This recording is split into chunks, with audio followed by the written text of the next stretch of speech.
Quero saudar os irmãos nessa noite com a paz do Senhor. Amém? Repetindo, eu quero saudar os irmãos esta noite com a paz do Senhor. Amém? Vou começar parafraseando sobre a paz do Senhor. A paz do Senhor é o motivo pelo qual estamos aqui hoje. A paz do Senhor é aquilo pelo qual nós buscamos, tão consubstancialmente como literalmente. Também buscamos a paz do Senhor no nosso cotidiano, no nosso dia a dia.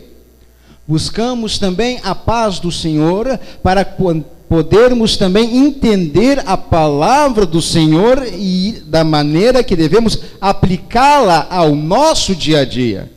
Por isso, novamente, eu pergunto aos irmãos, saúdo os irmãos, aqueles que têm por noção o que significa a paz do Senhor na sua vida, eu quero saudá-los com a paz do Senhor. Amém. Amém. Livro de Lucas, Evangelho de Lucas, Dr. Lucas, no capítulo 17, e o versículo 20 até o 37.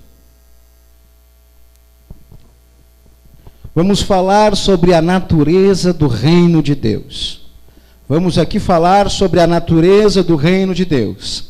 Mas antes de tudo, é necessário aqui se lembrar que estamos falando de que Deus, estamos falando do soberano, aquele que fez o céu, que fez a terra, que fez o mar, aquele que desde o princípio deste mundo já era e ainda continua sendo.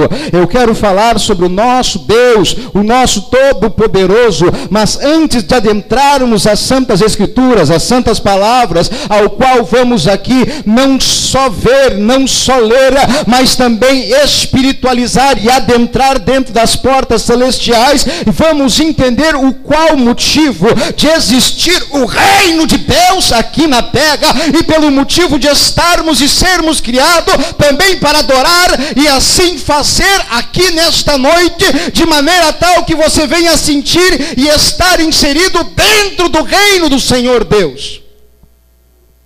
Amém, irmãos?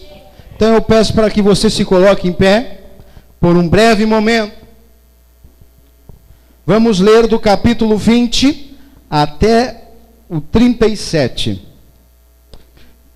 Do versículo 20 até o versículo 37 do capítulo 17 de Lucas. Diz assim a palavra: interrogado pelos fariseus sobre quando viria o reino de Deus, Jesus lhes respondeu: não vem o reino de Deus com visível aparência, nem dirão ei-lo aqui ou está lá, porque o reino de Deus está dentro de vós. A seguir dirigiu-se aos discípulos: virá o tempo em que desejais ver um dos dias do Filho do Homem e não o vereis. E os dirão ei-lo aqui ou ei-lo está lá, não vades nem os sigais, porque assim como o relâmpago fuzilando brilha de uma a outra extremidade do céu, assim será no seu dia o Filho do Homem. Mas importa que o primeiro ele padeça muitas coisas e seja rejeitado por esta geração.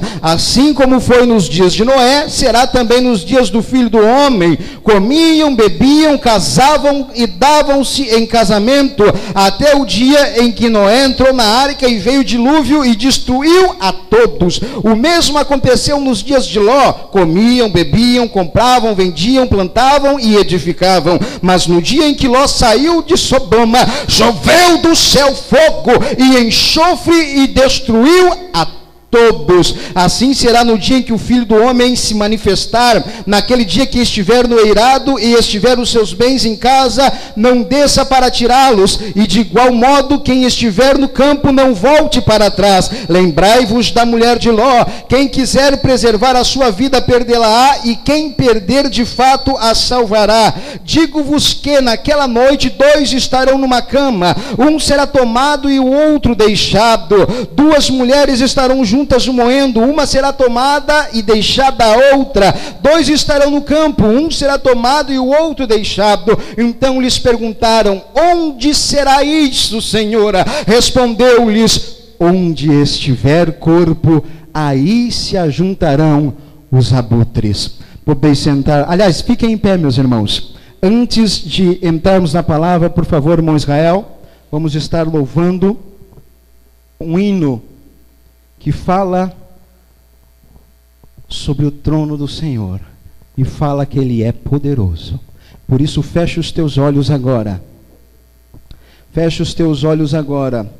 E antes de cantarmos, repita comigo: eu quero entender sobre a natureza do reino de Deus. Aleluia.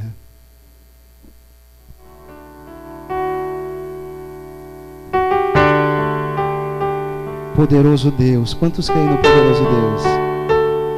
Feche os teus olhos então e levante as tuas mãos.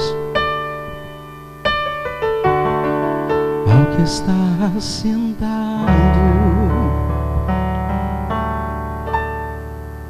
no trono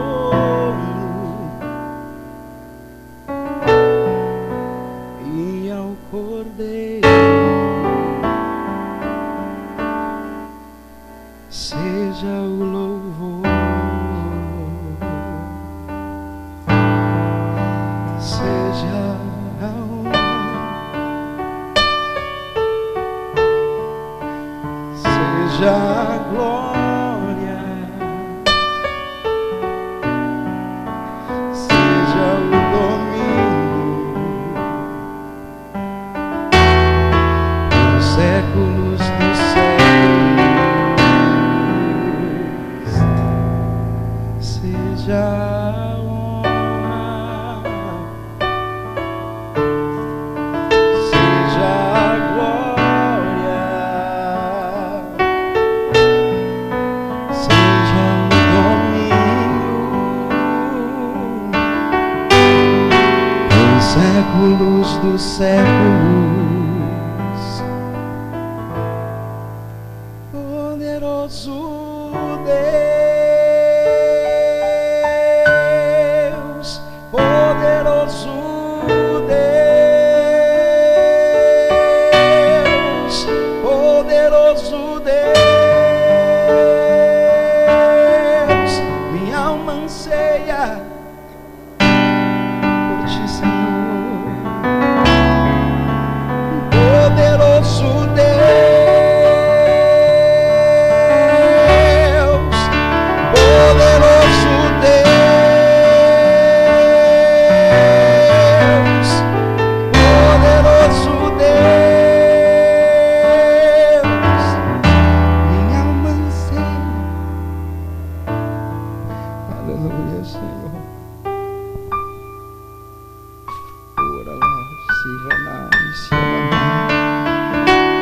Podem sentar, irmãos.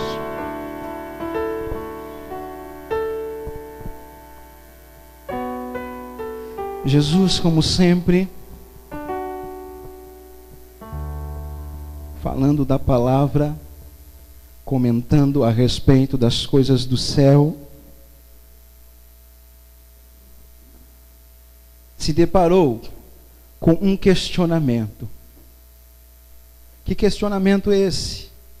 Aqui, capítulo 17, versículo 20, os fariseus indagaram Jesus a respeito do reino de Deus.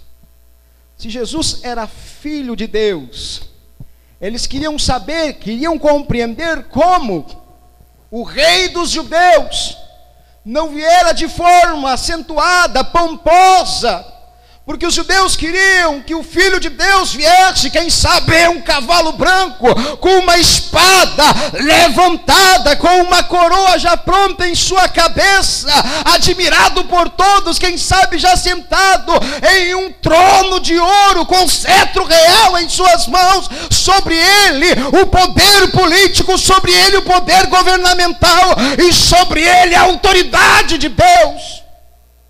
Assim esperavam o Rei Jesus, assim queriam vê-lo, queriam que ele, quem sabe, resolvesse todos os problemas, quem sabe lutar contra o Império Romano, quem sabe libertar o povo de Israel. Eles queriam um libertador com a espada na mão, rico, poderoso, mas em uma forma perceptível aos olhos materiais. Eles queriam alguém para dizer: aquele homem poderoso, aquele homem que está ali, é o nosso rei. Mas quando perceberam e viram na imagem de Jesus uma pessoa simples, que nasceu em uma estrebaria, filho de Maria e José, que não eram tão importantes, começaram a questionar: realmente ele é o Filho de Deus? Ele fala tanto em reino de Deus, ele fala tanto sobre reino, e eu abro espaço aqui, meus irmãos, que nos 4 evangelhos, o Senhor Jesus fala mais sobre reino do que em salvação. O Senhor Jesus fala mais sobre o reino e sobre as coisas do reino do que a própria salvação. Porque quando ele veio para nós, lá na cruz se estabeleceu o reino, para que hoje nós pudéssemos o adorar e ter esta posição pelo qual temos hoje.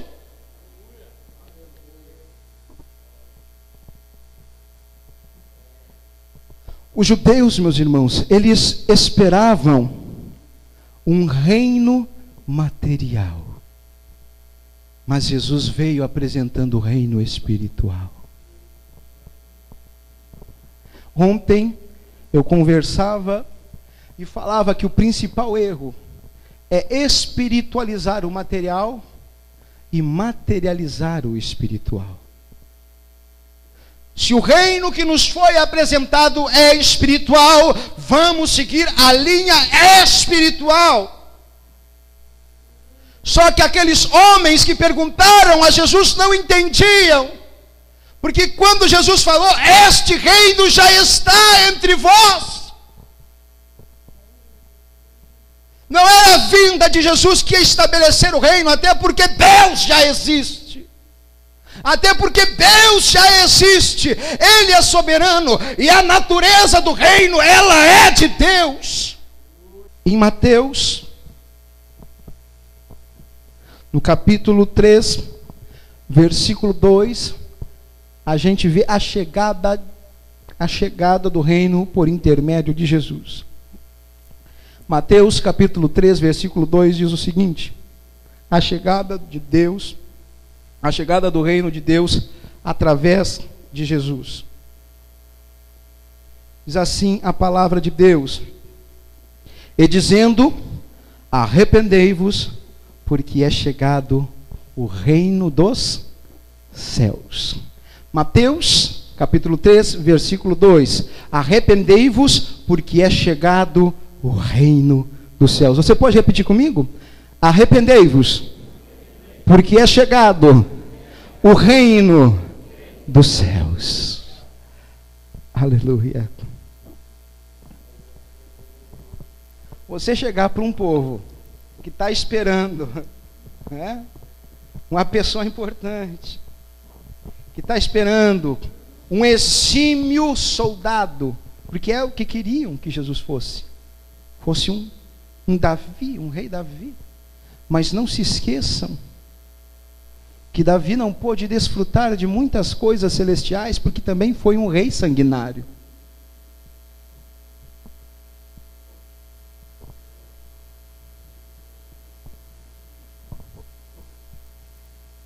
não pôde construir o templo. Davi não pôde construir o templo, porque em suas mãos latejavam sangue.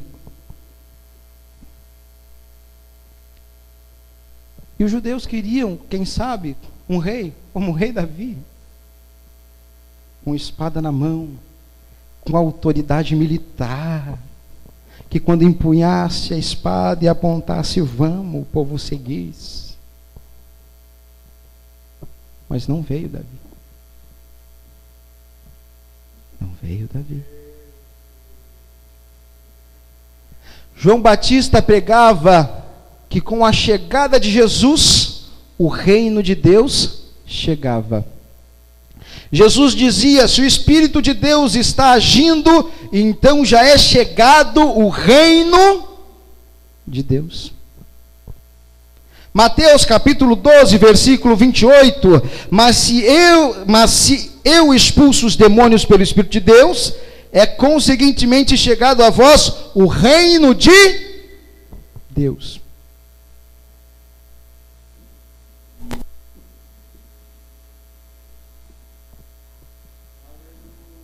Jesus dizia: se o poder de Deus está operando milagre nos homens, então o reino de Deus chegou. As curas que Jesus operava eram manifestações do reino. Jesus percorria cidades pregando o evangelho do reino e curando o povo. Meu irmão, Jesus começou a difundir o reino de Deus. Começou-se a abrir o leque, a possibilidade de você entrar no reino de Deus. Nós não estamos falando em noção de campo, nós estamos tendo visão de reino.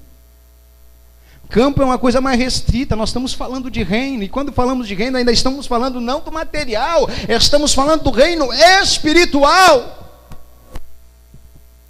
E o reino começou a avançar, começou a sair, começou a derrubar fronteiras, porque até então se limitava aos judeus, e só os judeus, e para os judeus, agora não, agora começou a entrar os gentios, e quem quisesse adentrar para o reino, assim a palavra também possibilita.